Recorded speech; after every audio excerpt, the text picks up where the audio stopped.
안녕하세요. 소리책입니다. 오늘 소개해드릴 책은 결국 해내는 사람들의 원칙입니다. 앨런 피즈, 바바라 피즈 지음, 이재경 옮김, 반니에서 나온 책입니다. 이 책은 목표 설정의 중요성과 시각화, 말의 힘에 대해 이야기하는 책입니다. 우리의 뇌에 좋든 나쁘든 어떤 정보를 새기느냐에 따라서 우리의 몸이 그대로 반응하기 때문에 좋은 결과를 바란다면 의식적으로라도 노력해서 긍정적인 기대를 하고 긍정적인 확언을 하는 것이 정말 중요하다고 강조하고 있습니다. 나폴레옹 힐은 마음이 무엇을 품고 무엇을 믿든 몸이 그것을 현실로 이룬다라고 했고, 세익스피어는 세상에는 딱히 좋거나 나쁜 것이 없다. 우리 생각이 그렇게 만들 뿐이다 라고 했습니다. 내 인생은 나의 것. 내 상황을 100% 내 책임 아래에 두는 것은 내 인생의 주도권을 전적으로 내가 가지는 것이다. 내가 운전대를 잡았으니 내가 원하는 곳으로 차를 몰 수 있다. 책임이 있는 곳에 주도권이 따라온다. 물론 내 인생에서 일어나는 일의 상당 부분은 내가 통제할 수 없다. 하지만 벌어지는 일들에 대해 무엇을 생각할지, 어떻게 반응할지, 어떤 선택을 할지에 대한 통제권은 전적으로 나에게 있다. 내 생각과 반응과 선택들이 나의 다음번 상황을 창조한다. 내가 인생에서 겪는 것은 모두 나의 선택들에 기초한다. 긍정적 상황이든 부정적 상황이든 지금 내가 처한 상황은 과거 내가 행한 선택들이 불러온 것이다. 내 인생의 결정권과 방향 선택권은 오직 내게 있다. 내가 직접 책임자고 유일한 책임자다. 다르게 생각하는 것은 자신의 인생에 책임지기를 거부하는 것이다. 내 마음대로 할 수 있는 유일한 것이 있다면 그것은 바로 생각과 태도다. 때로 나쁜 결정을 할 수도 있다. 중요한 것은 거기에 대처하는 방식이다. 그리고 그것을 다시 내 통제권 안으로 가져오는 것이다. 내 인생은 결국 내 선택들의 결과다. 인생이 마음에 들지 않는가? 선택의 질을 높이자. 다음은 역경을 극복하고 성공을 이룬 미첼의 이야기입니다. 미첼은 27세 때 오토바이 사고로 몸의 65%의 화상을 입었다.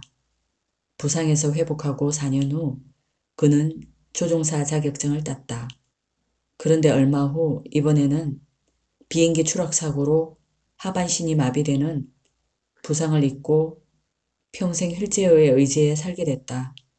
하지만 그는 번영하는 삶을 살기로, 삶의 주도권을 놓지 않기로, 인생에 일어난 변화에 의연히 대처해 나가기로 결심했다.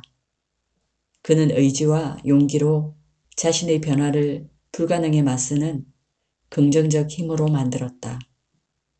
중요한 것은 내게 어떤 일이 일어났느냐가 아니다. 거기에 내가 어떻게 대처하느냐다가 그의 인생 모토가 되었다. 그는 절망적으로 보였던 운명을 놀라운 성공 스토리로 바꿨고 그의 이야기는 전 세계 수백만 명에게 감동과 영감을 주었다. 사고 후 미첼은 콜로라도 소도시의 시장으로 선출됐고 재임 기간 동안 에몬스 산에 몰리브덴 광산이 들어서는 것을 막아내며 산을 구한 시장이라는 찬사를 받았다. 성공한 기업가로 지역사회에 일자리 1,000개를 제공했고 콜로라도 국회의원 후보로 뛰었으며 명망 높은 환경운동가 및 자연보호 활동가로 활동하며 국회에서 여러 번 관련 진술을 했다. 놀랍게도 비행기 조종과 급류 래프팅을 즐기는 것도 포기하지 않았다. 그의 놀라운 성공담은 세계의 매스컴을 탔고 수많은 잡지에 소개되었다. TV 프로그램에 등장하기도 한 미첼은 현재 유명 저술가이자 동기부여 강연가다. 그는 한계는 대부분 스스로 부과한 것에 지나지 않는다는 인생 철학을 직접 증명해 보였다. 그리고 미첼은 이렇게 이야기합니다. 장애인이 되기 전에 내가 할 수 있었던 일은 1만 가지였다. 지금은 9천 가지가 된다. 선택은 두 가지다. 못하게 된 1천 가지를 곱씹든가 아니면 남은 9천 가지에 집중하든가이다. 핑계 없는 무덤. 원하는 모든 것을 갖춘 인생을 창조하고 싶은가? 그렇다면 자기 변명을 멈추는 것이 좋다. 모든 탓을 다른 사람과 외부로 돌리는 피해자 행세는 그만두는 것이 좋다. 내게 잘못한 사람들, 나를 알아주지 않은 사람들, 내 꿈을 막은 사건과 인연들, 나를 방해했던 외압과 외계의 작용을 캐는 것도 접는 게 좋다. 인생에서 성공하는 법을 40년 넘게 가르치면서 바바라와 나는 온갖 종류의 핑계를 접했다. 당장의 행동 개시가 어렵다는 핑계는 그야말로 각양각색이었다. 정부, 성별, 학력, 피부색, 옛날 애인, 현재 애인, 상사, 경제 상황, 친척, 인척, 건강 등이 항상 발목을 잡았다. 골퍼는 경기 부진을 코스와 골프채와 날씨와 풍향과 캐디 탓으로 돌린다. 이런 요인들이 실제로 경기에 영향을 미치기는 한다. 하지만 어느 것도 경기 결과를 통째로 결정하지는 않는다. 골프채, 코스 또는 날씨가 골프의 통제 요인이라면 타이거 우즈와 잭 니클라우스 같은 선수들을 우리가 스타로 대접할 이유가 없다.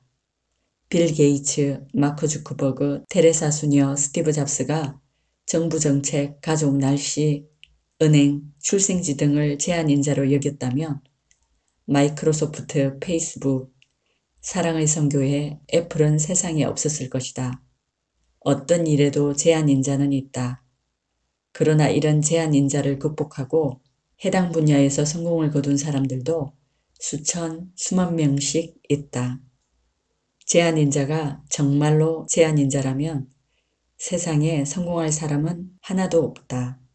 인간에게는 같은 행동을 되풀이하면서 다른 결과를 기대하는 해괴한 심리가 있다. 내 인생이 이 모양이고 내게 있는 것이 이런 것뿐인 이유는 내가 같은 사고방식과 같은 행동 양식을 반복하고 있기 때문이다. 지금까지와 다른 결과를 원한다면 인생을 극적으로 개선해야 한다. 꿈을 현실로 바꾸고 싶다면 지금까지와는 다른 방식으로 생각하고 행동해야 한다. 지금처럼 생각하고 행동하면 지금까지와 같은 결과만 더 생길 뿐이다. 다음은 저자가 이야기하는 대표적인 성공하는 습관입니다. 남들 칭찬을 한다. 남들을 용서한다. 남들의 성공을 응원한다. 힘든 상황에서도 유머를 잃지 않는다. 매사 감사한 마음을 갖는다. 아이디어를 화제로 삼는다. 매일 책을 읽는다. 할 일 목록을 만든다. 끊임없이 배운다. 남의 공을 인정한다. 실패의 책임을 인정한다.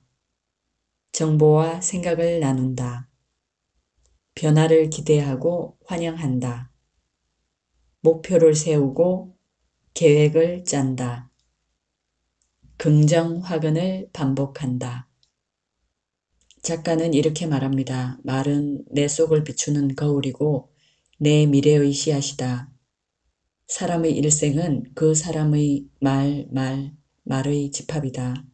우리의 인생은 우리가 한 말의 총합이라고 합니다. 이상 소리책이었습니다. 감사합니다.